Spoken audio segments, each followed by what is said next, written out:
हिमाचल प्रदेश में वित्तीय संकट को लेकर बवाल मचा हुआ है। पहले हिमाचल के मुख्यमंत्री ने सदन में वित्तीय संकट की बात करके खुद मंत्रियों, सीपीएस और विधायकों की सैलरी 2 महीने के लिए डेफर करने का फैसला सुना दिया। बाद में मुख्यमंत्री ने कहा कि कोई वित्तीय संकट नहीं है, लेकिन हिमाचल के इतिहास में पहली बार हुआ है कि 3 तारीख तक कर्मचारियों को सैलरी नहीं मिली। विपक्ष के नेता जयराम ठाकुर ने कहा है कि हिमाचल प्रदेश में राहुल गांधी की खटाखट गारंटियों की पोल खुल गई है। इससे और राज्यों को भी सबक लेना चाहिए।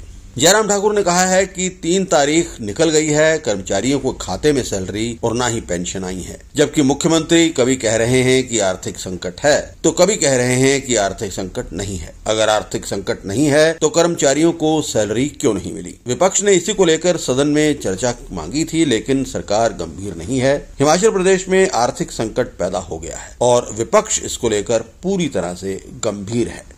हिमाचल प्रदेश में ये पहली बार शायद ऐसी परिस्थिति आई कि कर्मचारियों को 1 तारीख निकलने के बाद, 2 भी निकलने के बाद और 3 तारीख भी निकलने के बाद अभी तक सैलरी नहीं मिल पाई। और इसका अभिप्राय सीधा है कि हिमाचल प्रदेश में आर्थिक रूप से गंभीर संकट है। और कई बार मैं देखता हूं कि मुख्यमंत्री जी कभी बोलते हैं संकट है और कभी बोलते हैं कि संकट नहीं है, और कभी तो ऐसे भी बोल देते हैं 2027 तक हिमाचल पूरे देश का सबसे समृद्ध राज्य बनेगा। मैं समझता हूं कि अगर इस तरह की परिस्थिति अगर हिमाचल प्रदेश में सरकार के सामने आई है कि वो कर्मचारियों की सैलरी देने में असमर्थ हो गई है और पेंशनर्स की पेंशन देने में असमर्थ हो गई है, इस सारे विषय को बहुत गंभीरता से सरकार को लेना चाहिए।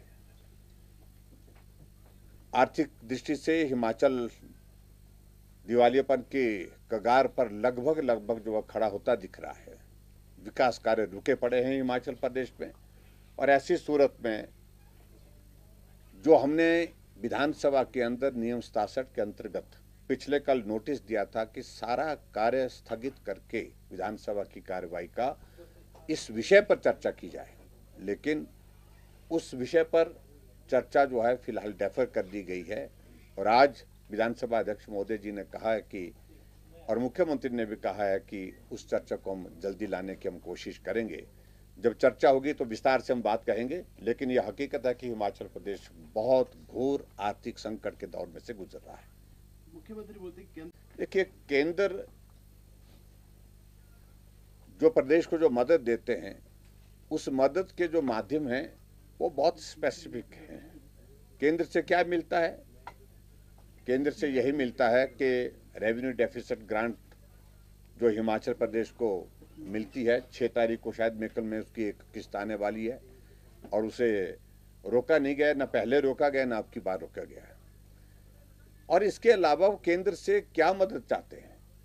संकट तो प्रदेश का है और मुख्यमंत्री को जिम्मेवारी के साथ इस बात को स्वीकार करना चाहिए कि अगर प्रदेश में आर्थिक संकट है, इसको ठीक करने की जिम्मेवारी प्रदेश की है, ना कि केंद्र की है। ये बार बार केंद्र के ऊपर हर बात का आरोप लगाना, हर तरह से केंद्र को कोसते रहना, ये मुझे लगता है कि उचित नहीं है। रास्ता क्या निकलता है, उस रास्ते को निकालने के लिए प्रदेश में अगर सरकार कांग्रेस पार्टी की है तो जिम्मेवारी भी उस सरकार की है, मुख्यमंत्री की है।